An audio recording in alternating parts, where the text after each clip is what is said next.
Karachi Eat basically provides people in Karachi an opportunity to taste different cuisines from not only from Pakistan but from around the world. We're introducing donut burgers for the first time in Karachi, actually first time in Pakistan. I think last year so many people who started off just at Karachi Eat at this little 10-foot by 10-foot stall, now they have stores inside Karachi. So it's a great platform for upcoming food businesses to launch their products, test it with the market. It's great. Brazilian dessert है, इसमें चूरो sandwich है, चूरोज है, donuts इस बार हम new launch कर रहे हैं। यहाँ तो स्पेस भी बहुत बड़ा है, फ्रीऑल में स्पेस कम था तो अच्छे रिस्पांस मिलेगा इंशाल्लाह।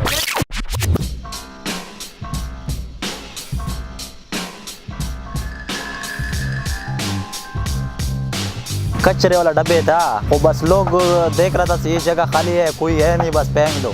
सर ये तो सब तालीम याफ्ता लोग आया था फिर भी सब फेंक रहा था आगे पीछे फेंक रहा था।